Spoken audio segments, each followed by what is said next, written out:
I actually have a bit of a challenging title here, and I'm hoping to, in the course of a little while, to convince you that in fact it will increase in importance, international HRM. In fact, I'll go even one step further. I think that all HRM in the foreseeable future will become IHRM. And if I just put up a very simple definition of IHRM for you for a moment, it's resource management that includes a cross-border component. That is to say, you're either having people move across borders or companies move across borders. And of course, you know that's already a given that this happens. Also about sending your employees to work in different jurisdictions. It's cross-border movement of people.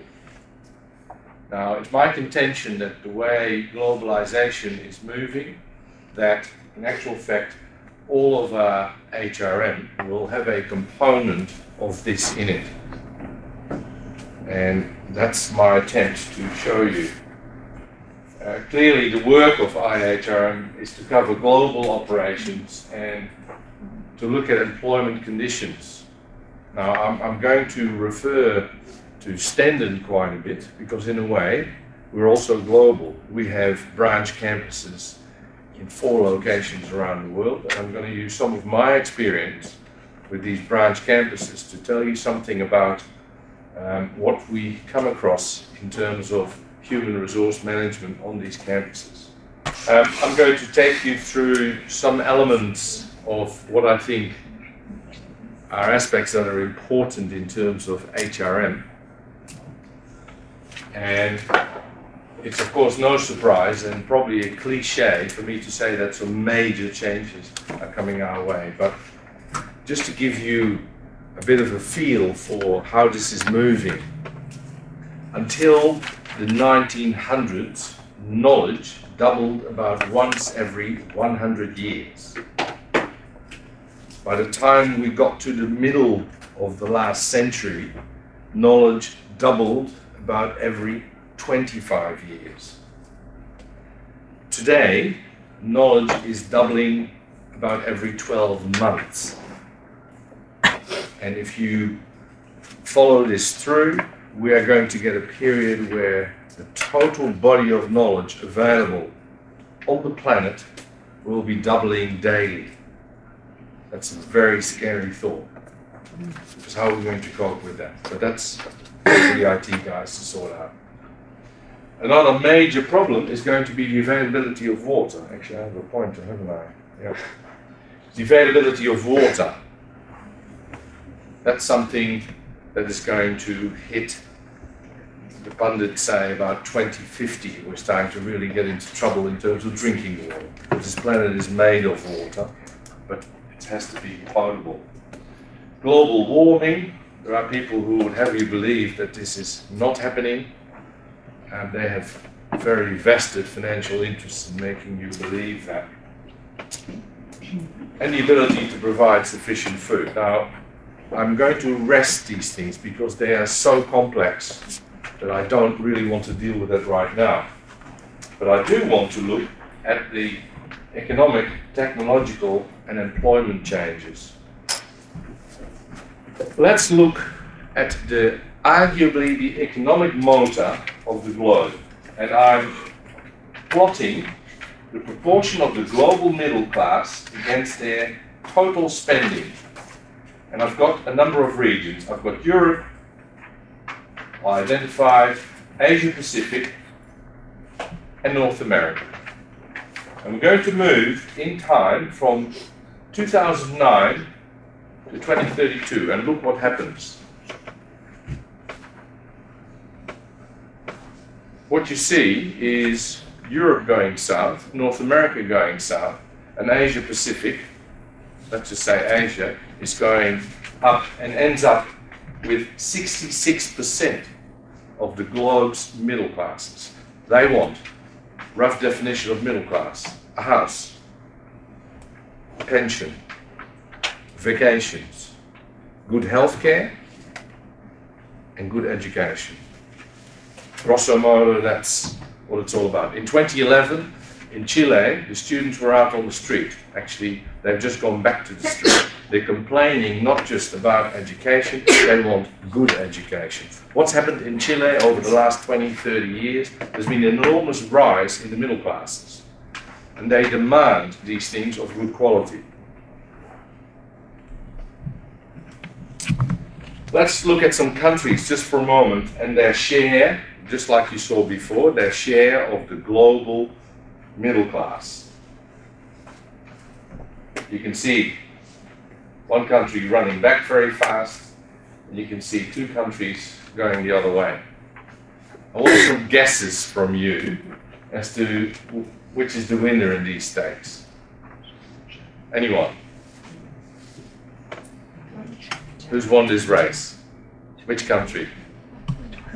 India. Very good. Just showed up, yeah. Most people will say it's China. It actually isn't. It's India. And what you saw is in about 5 years' time, India starts to run faster than China. I think that's where the pundits predict that a lot of the bureaucracy that's holding India back at the moment gets resolved and people really start to get productive. Let's move on. Passenger travel predictions. There's some people here in tourism. Watch the globe's economic recession as we go from, in this case, 2005 to 2032. Boeing needs to predict who's going to fly where at what time, because there's a long lead time when you manufacture aircraft. There's a long lead time before you sell them and establish your markets. So I'm just looking not between regions, but within regions. So within North America, within Europe, within China, within Northeast Asia, and within Southeast Asia.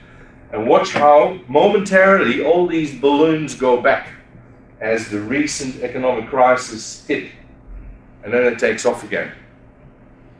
But what you can see, of course, is that China is going to come completely alongside of North America and Europe. Let it work in. 66% of the globe is living in Asia. The aircraft are being sold there. Fortune 500 companies, let's take a look at them. I've distinguished the developed regions and the rest. I mean, I've also got a dot for China here. But watch, we're at about 2000. I stopped momentarily at 2000.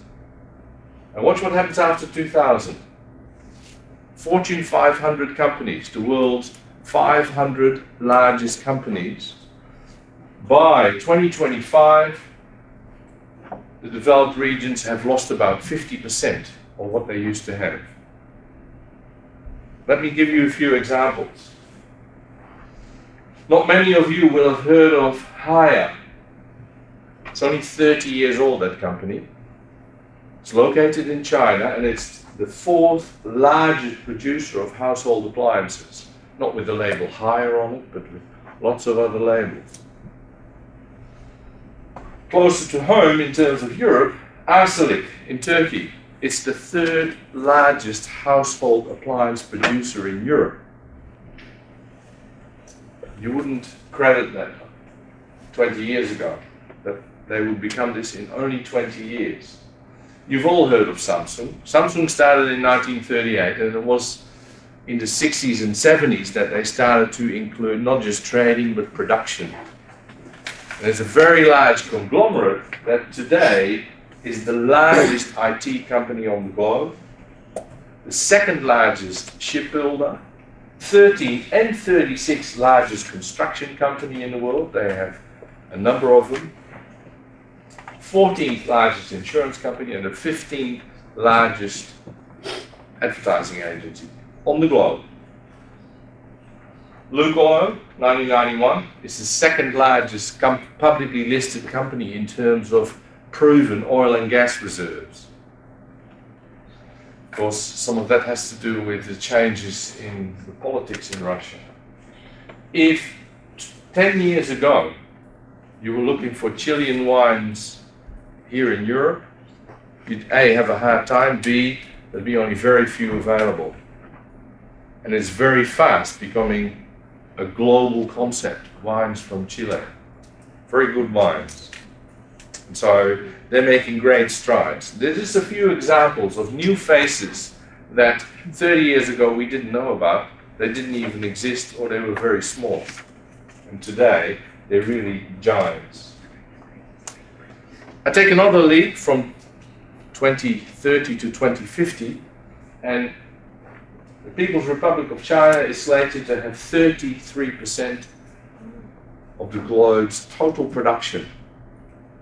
And Europe comes in at 12% and the US at 9%. Total change. Who will be serving who? Who will be looking after who? And who will have the power? I have a very simple rule. A jeweler friend of mine taught me this. It's called the golden rule. He who has the gold rules.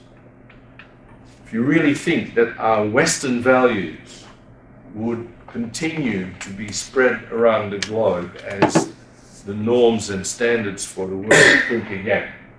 Because that's our picture from the last century. And it no longer applies. It cannot.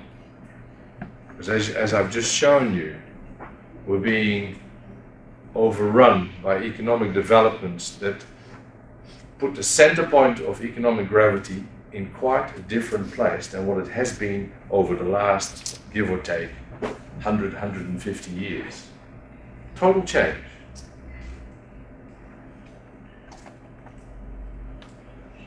Good. I do want to spend a moment on the future of education.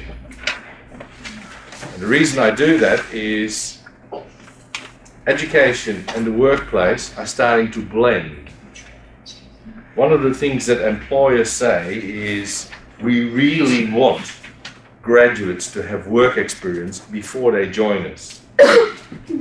And so you see lots of university systems around the world scrambling to implement internships. Now, we've had these here for a long time. And it's my view that we can do still a lot more to make that more effective. Let me take you through some of the thoughts I have about the future of education.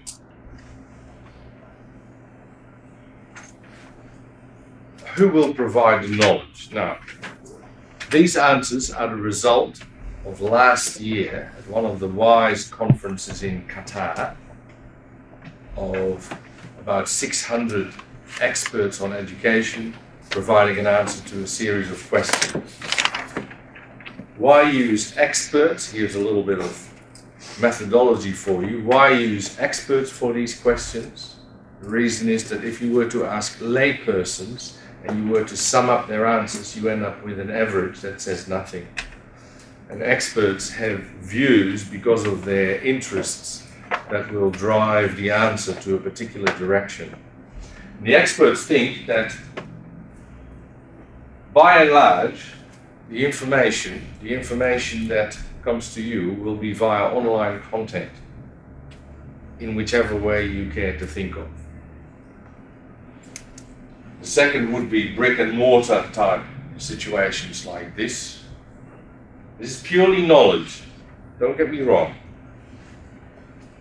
Social and personal environment and the workplace, also got to mention as a provider of information. What type of skills? This might surprise you. Number one, personal skills. Number two, practical skills and know-how. And number three, content knowledge, knowledge of the discipline. This opinion is already reflected by surveys of employers who more and more are saying, we'd like some sector knowledge to be there, but we find it far more important that they have team-working skills, problem-solving skills, good communication skills. It's all driving in a certain direction, and throughout the next little while you'll see where it is headed to. What type of assessment? What type of assessment? 40% think it still be diplomas from educational institutions. About a quarter say it's peer assessment, you all assessing one another. And about 40% again saying it's company certifications. So they expect companies to take greater interest in what happens in the educational sphere. They already are. That's not so surprising. This is an important one, and this is why I wanted to include education. Only 8% of the experts thought that the learning process would be like it is now. You learn at an educational institution or a series, and then it stops. That thought is all but gone. 40% think that there'll be shorter initial training and then lifelong learning in the workplace, and 50%, about half, think it's about the way it is now, maybe a bit longer, and then you continue to learn as you are in the workplace, a lifelong endeavor. Teachers will be coaches, and the curriculum will be personalized, and I'm a huge fan of personalized learning. 30 years ago, when I was writing exams in molecular virology, I would have a class about this size. There would be an individual exam paper for each student depending on which virus they had chosen to study. And I would write 30 papers instead of just one and throw it at you. Why did I allow people to choose? I wanted them to pick a virus that had meaning to them. So some people chose hepatitis B virus because someone in the family had it, or measles, or HIV, or whatever took their fancy. Let's look at that. This is a big surprise, 2012. Dutch newspapers were all over it. In fact, globally it was noticed. Philips spent a lot of money setting up a plant producing electric razors in China. In 2012, they decided enough is enough. We can't produce these razors in a competitive way. So what we're going to do, we're going to bring back to the Netherlands, to a place, Drachten, not 40 kilometers from here. What's this? China is a low-wage country, so what's going on here, you know? Can't you do it there? Simple problems. China was a low-wage country. Today, an engineer in China earns more than an engineer in the Netherlands. Not many people are aware of that. There's another problem, and India had this problem when they experienced an incredible rise in the demand for their IT know-how, for their programmers and system engineers. What happened? Companies were falling over themselves to hire people from one company to the next, and people were looking at their salaries. Gee, if I go one step this way, I'll get another 10 bucks an hour, and if I go one step this way 6 months later, I'll get some more again. If you don't have to invest a lot in training, that's not a problem. But there is always a lead time before someone becomes productive in a new situation. And that lead time is often filled with training. And that's what happened to Philips in China. Their employees were continually job hopping. And so they had to keep retraining and retraining. So what saved the skin for Philips was to utilize a 130 robot line here in the Netherlands, requiring 1/10 of the number of employees compared to the production line in China. These robots are so smart that Philips now says there is not a single household appliance we cannot construct with this line of robots. Just keep that in the back of your mind for a moment, because some of the writing that's happened at around this time wasn't even aware of, shall we say, this capability. So things are moving very fast. I'll come back to that. They now can produce they're electric razors, very finicky sometimes, with fitting little nuts onto tiny little screws and you name it. But robots do it. And of course, they don't need a coffee break. They can work very long hours on end. Meantime, between failure is, a long period. You need people to look after the robots. But you no longer need people to look after the actual production of the razors. Remember this: job polarization. There's a very good paper by Frey and Osborne, written only, or published only about 2 years ago. What did these guys do? They looked at 702 jobs.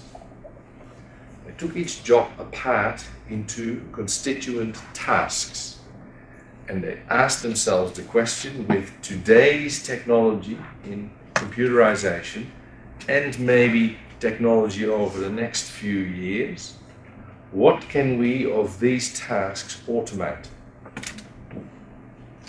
They went through a fairly large exercise with 702 jobs. I'll come to that. But we've already noticed, and this Phillips thing is one example, a decline in routine jobs. Things that I always used to call monkey work. Things that's just repetitive, and it's the same actions. I'm sure you've seen the spray robots. A very experienced spray painter moves the robot, slightly more cumbersome than just a spray gun, and his moves are copied. And then as long as you present each object that needs to be spray painted in the same way, the robot will repeat it. And you don't need spray painters to do it. Ongoing decline in manufacturing employment in favor of service employment, especially on the low wage end, a reallocation of labor supply from manufacturing to service jobs. Very colorful graph I've got here, and I need to explain that to you. In other contexts I can gloss over it, but I won't here. Now, all these slides are going to be made available to you through the program, so you can look at this at your leisure. But what I want you to see is that we've got a range of disciplines here. Management, blue. The chance of management disappearing, here it is, probability of computerization is low. And I'm talking about management that deals with persuading you of the right of my argument or negotiating a good deal with you. It's about interpersonal contact. And it's about, if I do something, what is your reaction to that going to be? What can I anticipate this? That sort of work is going to resist computerization at least for some time. So that's where you find management here. Education, legal, community service, arts and the media, big green blob. I don't see it back on the high probability of disappearing side. Office and administrative support, that's this color here, it's going to disappear. Let me summarize some of this for you, because you need to, it's just good to look at this. 47% of all jobs of today have a very high probability of disappearing. And they have percentages for some of the jobs. Telemarketing, 99% chance that it will not be there in 2 decades. Accountants, 99% chance that they will not perform the tasks they do today. Let me give you another one, and it's a bit sensitive, but I'm going to tell you anyway, because it's not always about just computerization. And in fact, my notion about this was backed up 2 days ago by German Wing's senior management making a statement. These guys estimated that there was a 55% chance of pilots disappearing in 2 decades. The event we had, the tragic event we had with German wings not so long ago, is only going to speed this up. If you were to ask me now, and I've spent about 25 years of my life flying around the globe, I had rather a computer landing than a pilot. Let me make it very simple.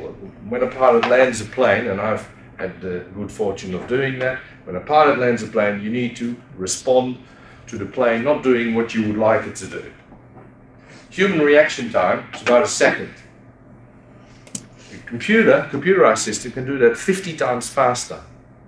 And so as a passenger, your experience of the landing will be far smoother than if a human does it.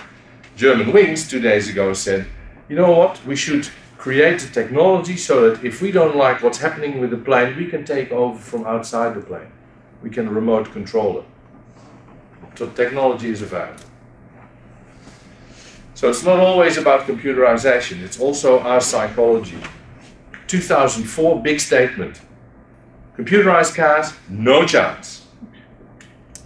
Absolutely impossible. All the thinking that has to go into turning left, oncoming traffic, is someone behind me, whatever. Pedestrians crossing the road, the car can't do it. 2010, Google announces the driverless car who's made exactly that maneuver.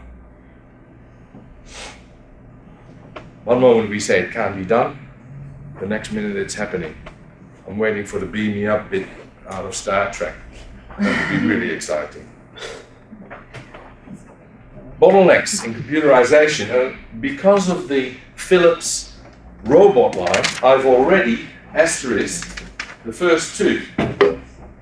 Finger dexterity. Putting prickly little things together. Robots can already do it.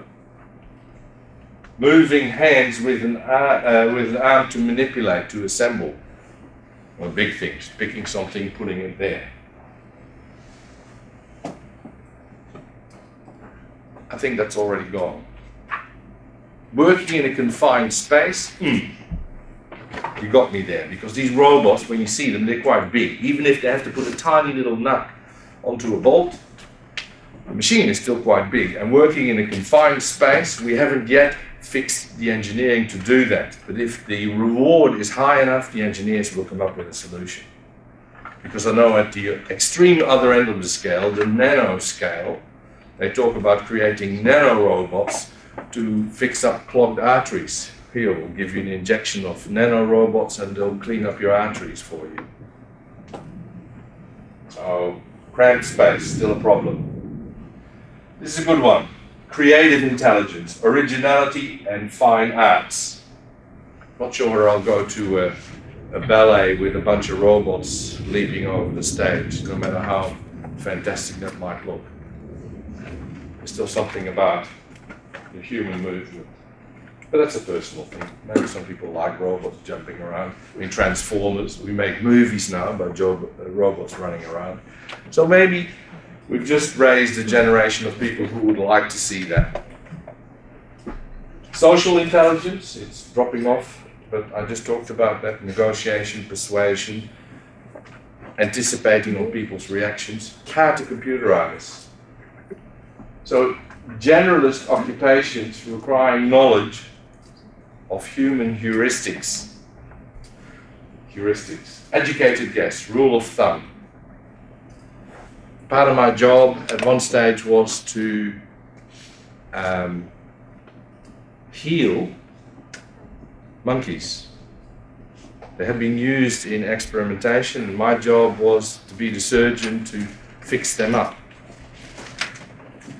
Sometimes separating tissues, you stand there and you push these tissues apart with some instruments and with your fingers, but you have a lot of thinking process going on because you can see how these tissues lie and what needs to happen. I can't see a robot doing this all that easily because it also needs this complex thinking about what is the surface of a muscle and what is the underside of the skin to be able to do that.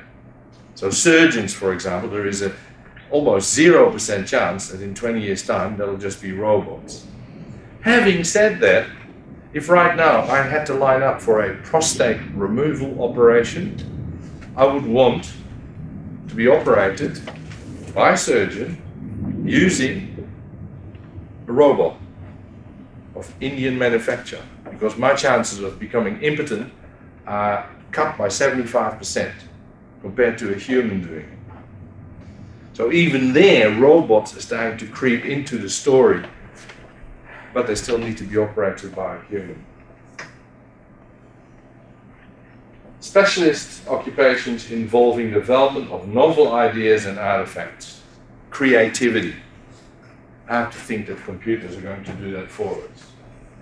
And the generalist occupations involving social skills. Let me help you out of your worry. Does a bachelor degree help? These same guys, Frey and Osborne, looked at all these jobs. There's 702 dots here. And forget about the weighting. But they looked at each job and the percentage of people with a bachelor degree or higher in that function. And you can see that the jobs with a very low probability of disappearing, that 60% of the people had to have a degree. So you're safe. You're on the right track. Not yet. Bit of confidence. Okay, let me help you on your way a little bit, because some of you are internationally mobile from Germany. Yeah, some of you are internationally mobile, exchange students. Those of you who haven't been, do it. If only to hone a series of skills that employers value a lot. There's been a study called the Erasmus Impact Study, done by some friends of mine in Germany. And they found that having an international mobility experience had a positive influence on a number of employability factors, namely curiosity, confidence, vigor and decisiveness, this serenity. Okay, my German friends translated self-awareness into serenity. I can sort of make the link, but I would have liked to have called it self-awareness. And tolerance of ambiguity was something in terms of actual psychometric measurements improved. However, students who opted for the international mobility already had a slightly higher score than the general population. So maybe people who go international have this je ne sais quoi, this X factor that gives them this propensity to improve. But it was international mobility that really made a difference. And the Finnish people found the same in a similar sort of study. The traditional outcomes of international mobility, language skills, we can all understand that. Tolerance of ambiguity, yes.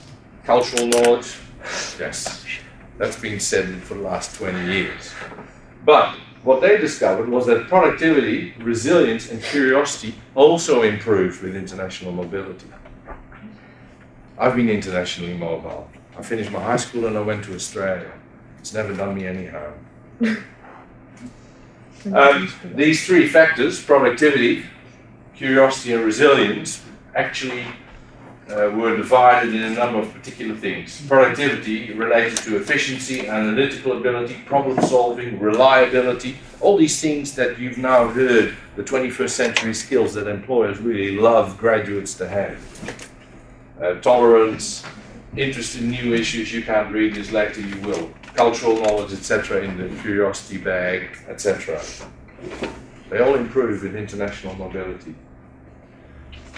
Some American experiments showing that creative ability improves with international mobility.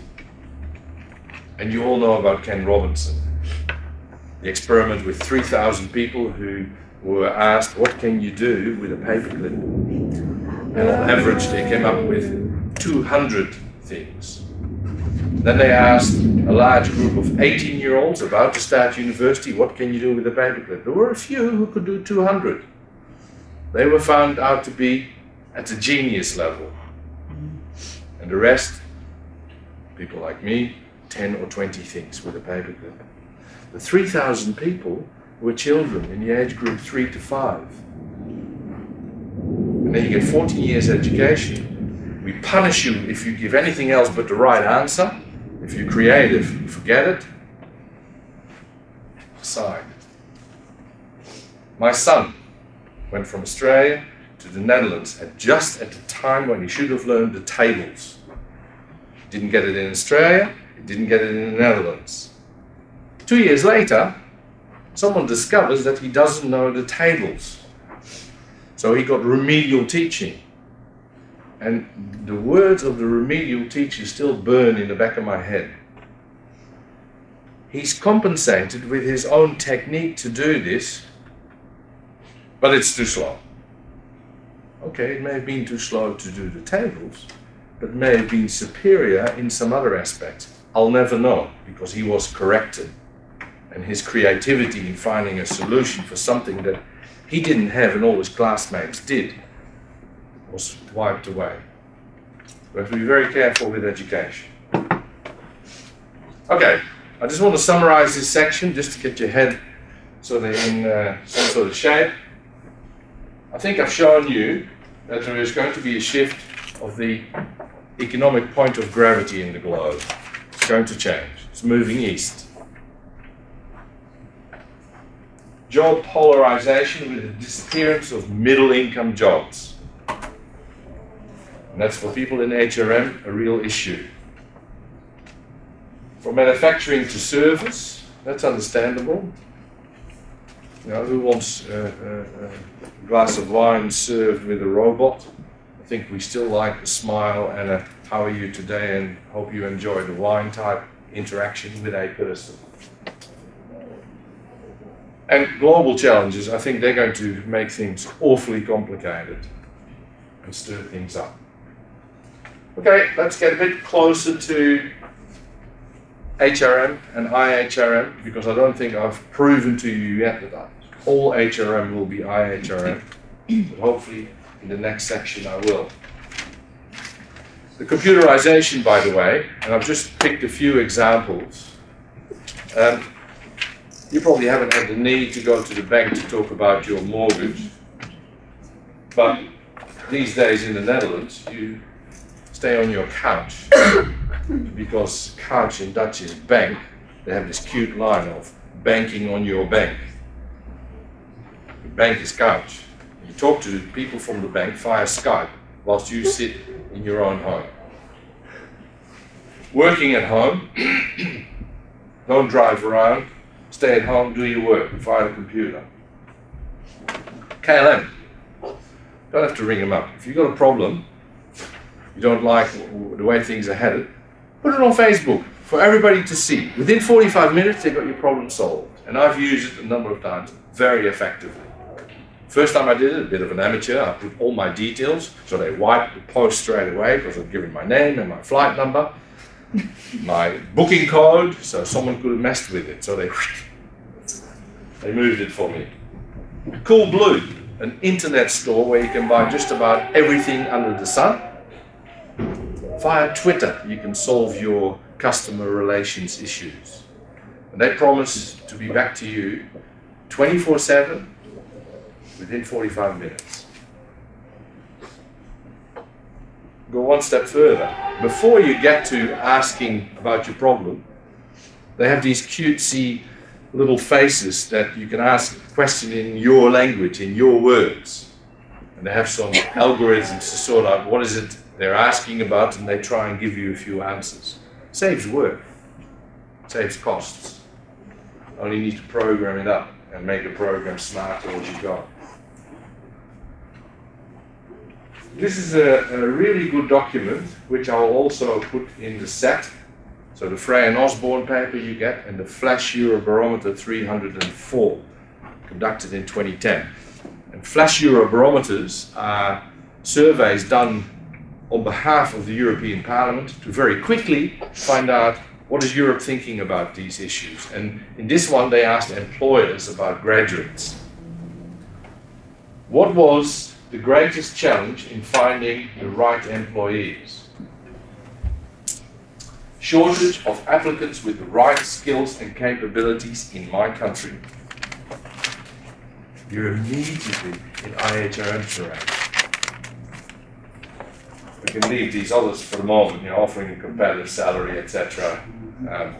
We'll leave that for a moment. So we're doing IHRM, this one. Okay? I just throw this in to show you that across Europe there was not, on any question, a uniform opinion. And you see some of the, I'm going to say it, some of the arrogance of the English-speaking countries in here. The UK, the importance of a foreign language, not very important, thank you very much. Everybody just has to speak English. Okay, well, I'm not sure whether in 30 years this may still be so when he who has the gold happens to be China. And whether or not Chinese is also going to become a global language. All right, but this is just to show you the variation in answers. Same for skills. I can't find someone with the right skills. That varies enormously. From Luxembourg, almost 80%.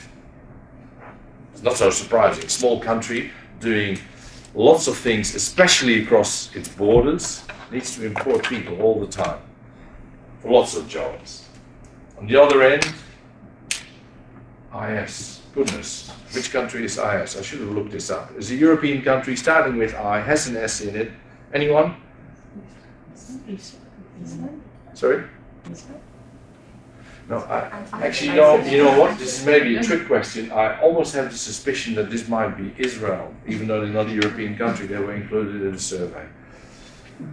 Look at the flash barometer, it'll be properly explained. But again, you see quite a variation. Ha! This shows something interesting. Hiring from abroad, within Europe, and outside Europe. Can anyone tell me what's the difference between these two sets? You don't have to look very hard. You don't even have to read any detail. What do you see? Very simple. These bars, on the whole, are taller than these bars. Simple difference. What does it mean? That it's easier, apparently, to hire from within Europe than outside Europe. Protectionism. First we look after our own, then if we can't find it, we go and look somewhere else. And you find all sorts of forms of protectionism enshrined in labor laws. And it's one of the hurdles for IHRM. There's a lot of mechanisms involved in hiring from outside Europe. I was hired from outside Europe.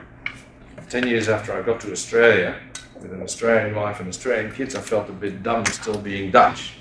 So I said, I want to be Australian. Changed my passport. So when I came back to the Netherlands in 2004, I was an alien in my own country. Fortunately, after 1 year, I could get a Dutch passport and have all the advantages of being Dutch as well. So I was hired from outside Europe. To do that, my university, Leiden University at the time, had to prove that they could not find anyone in Europe with my skills. Then they could hire me. To prove that, they had to actually advertise and ask. Now, there was a little escape clause. Above a certain salary, it was simply assumed, yes, okay, you've done all your bits and you couldn't find the right person. But there were hurdles in the way for Leiden University to be able to do this.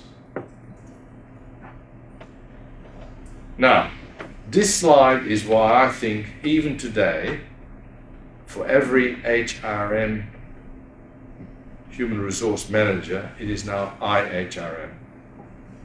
You've got here the average for Europe in terms of new recruits from other European countries. The light color one is did not answer. But a quarter from outside and 18%, sorry, from inside and 18% from outside Europe of employees.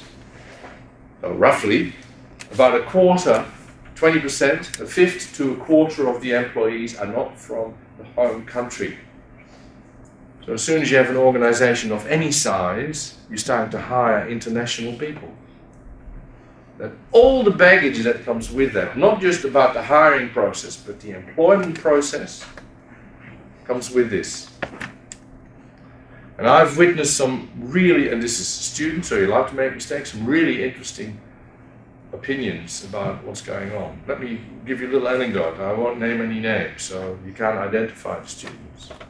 But I witnessed a little presentation by students at one of our branch campuses.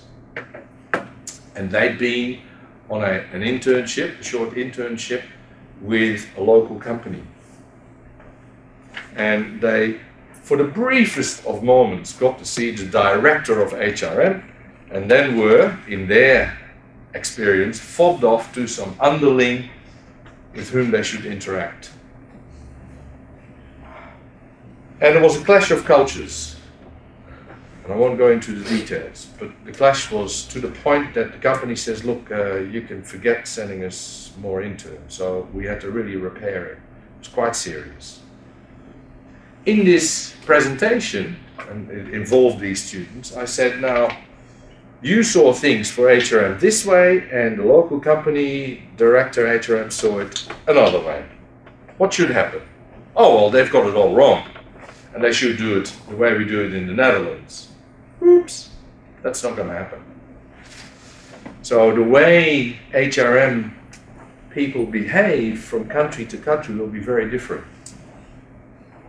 In some countries, they will be more for the company, and in others, it's a more balanced affair, balancing the company's needs with the employee needs. And as I said, in some countries, it's all for the employer and nothing for the employee. You should be happy we give you a job and shut up and just keep working.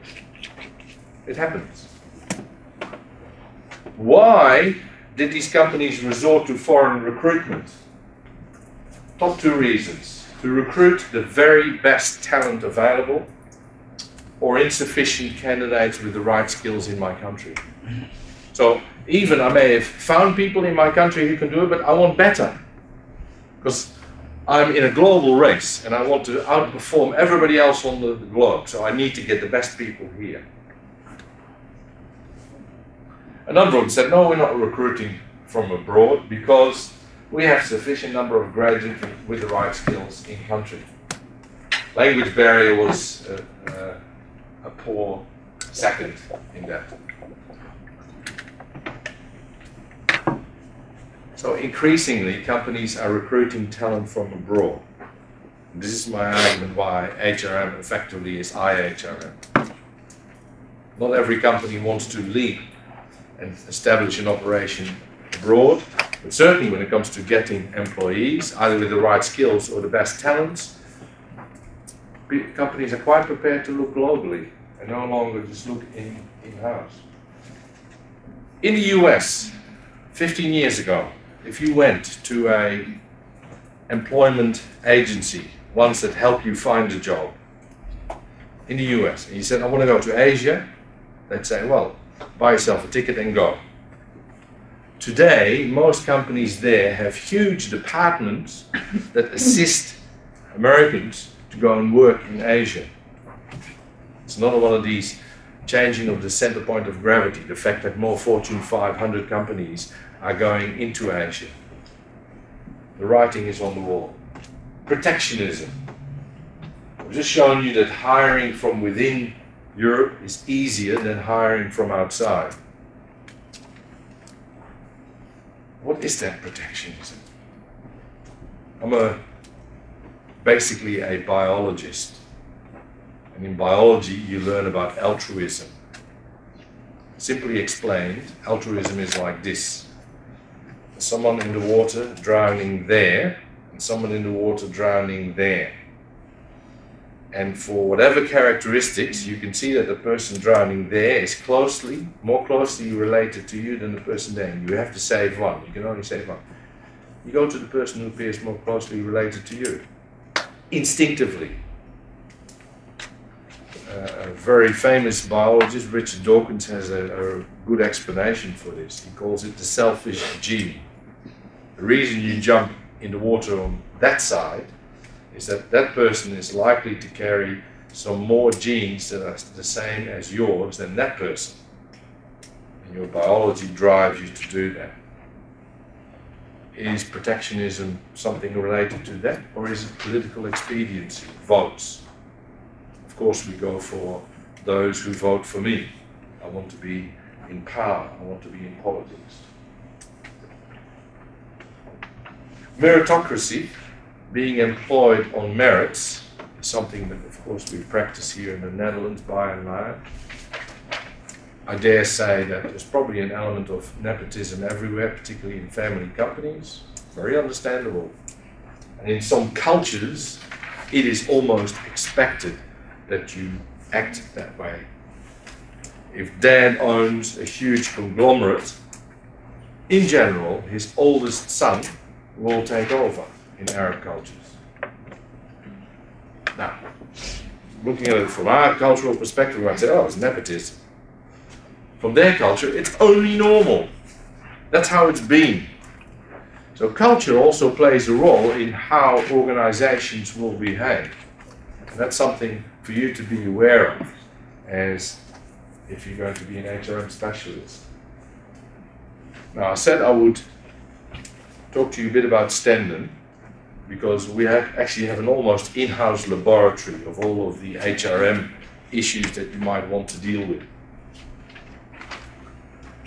We have international branch campuses in 4 locations: South Africa, Qatar, Thailand and Indonesia. The campus location, why did we get to these sites? The combination of factors: availability of a partner, local need for a full degree program, enhanced study opportunities for inter-campus mobile students. We call that the Grand Tour. I hope you've heard of it.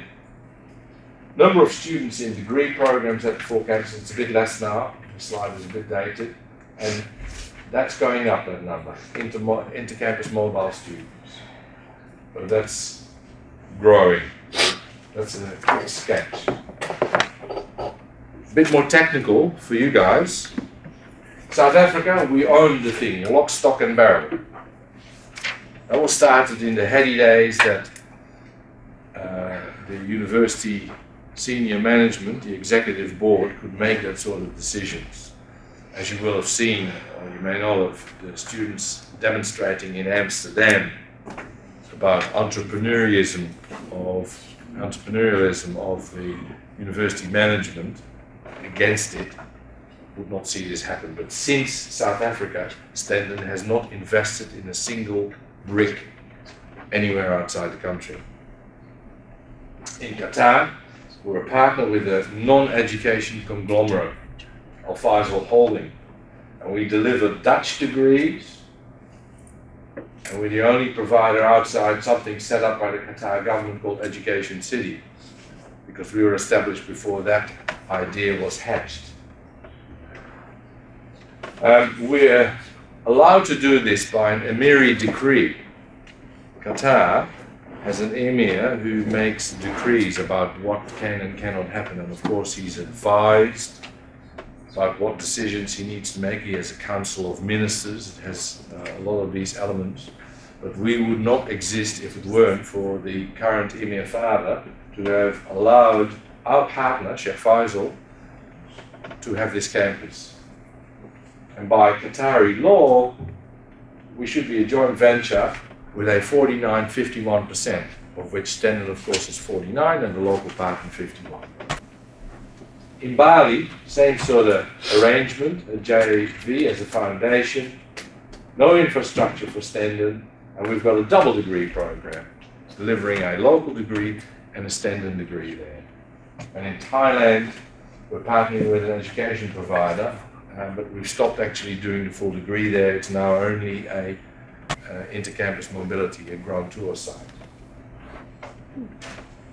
Lots of benefits for having these things, and I'll just flash through this for your general interest. There are some real opportunities for, I'll give you an example, simple example, hotel management.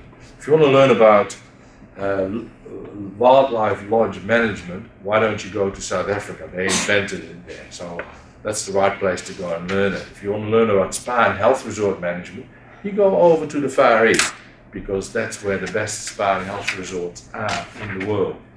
So that's offering unique opportunities that we cannot offer here. So that's one of the educational advantages. Also, in terms of making our programs tick, we get inputs from staff who delivered exactly the same program on our branch campuses. So our programs become more robust. They get inputs about the effects of the program in other cultures. South Africa. Now I'm talking about HRM stuff. As you know, in South Africa, about, give or take, 25 years ago, apartheid was abolished. No longer. And there have been laws enacted that provide a, shall we say, a positive discrimination for the black majority to be able to be economically empowered. And so all sorts of labor laws have been set up. That means that you as an employer, once you reach a certain size, certain proportions of your staff need to be either black or colored. And that's defined in their citizenship status. So you need to, and if you do the right thing, then you're eligible for government contracts, you can do business in certain ways. It has all sorts of far-reaching impacts, basically ensuring that you cannot operate effectively without complying with this Economic Empowerment Act.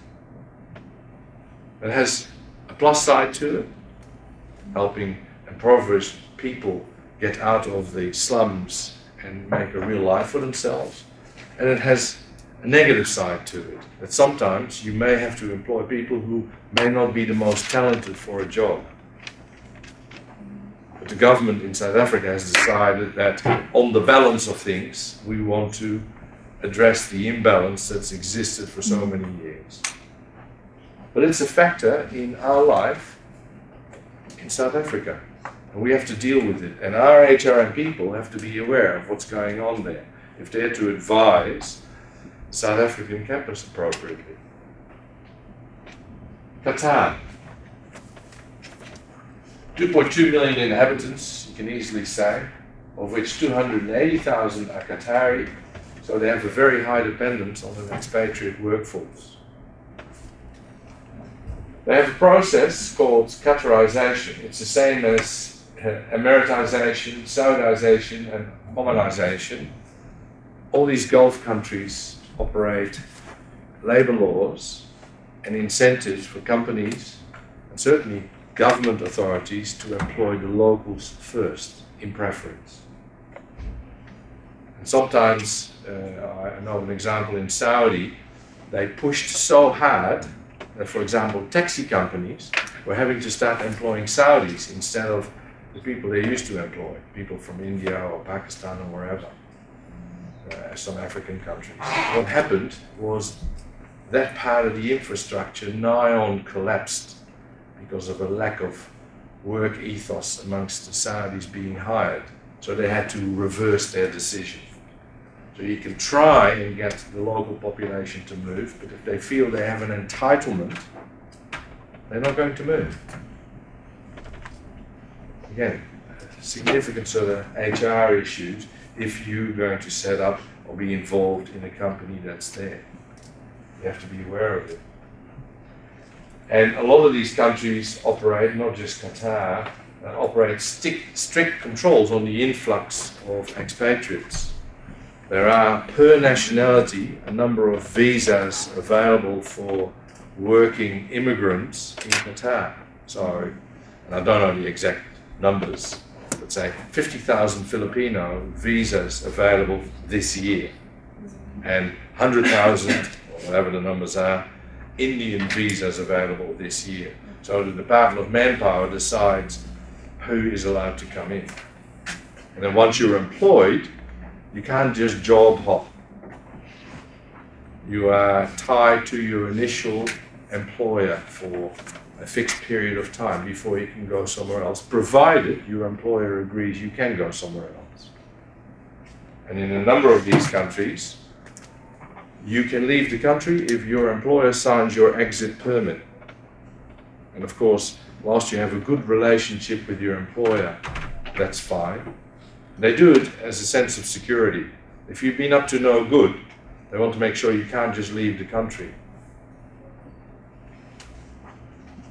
It's led in a number of these countries to very difficult situations, with people being held in limbo, not being able to leave the country, not being able to get a salary, and having to wait a number of court cases before they could leave.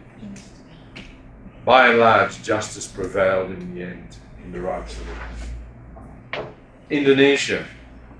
You see continually moves in Indonesia to tighten the opportunities for expats to work. Indonesia wants to move in more Indonesians into more and more senior positions.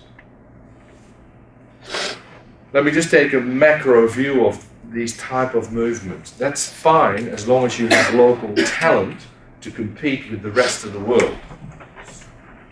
Because if your country is right now very rich because of a hydrocarbon industry, if the local population does not get educated and reach the level of talent required to operate things when that economy fails because of a loss of that resource, you have a real problem. And so Qatar is doing a lot to educate its nationals to very high levels. Qataris enjoy incredible scholarship opportunities to go and study all over the world, because the people in Qatar that are holding the reins can see what they are going to need is truly talented and educated people to be able to continue to enjoy the lifestyle they do. Indonesia, a very large country, 250 million people. It's my firm belief that for every million people, it's my personal firm belief that for every million people you have the same amount of brain power, you have the same amount of innovation, regardless of race. What makes the difference is opportunity to education and the style of education. To be able for people to be creative and innovative. And through the experiments of Ken Robertson, we've just learned that we really need to do something with our education to preserve the creativity that people have when they start their school life.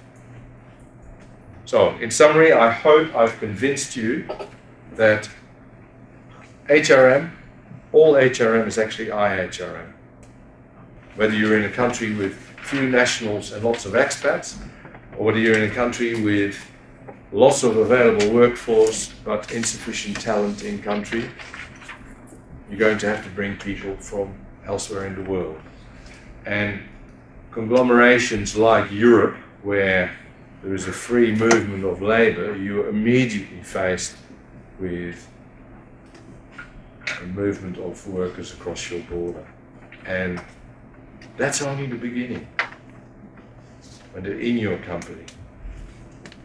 Drachten, Philips Drachten, is probably one of the most internationalized workplaces here in the region, with so many foreign employees.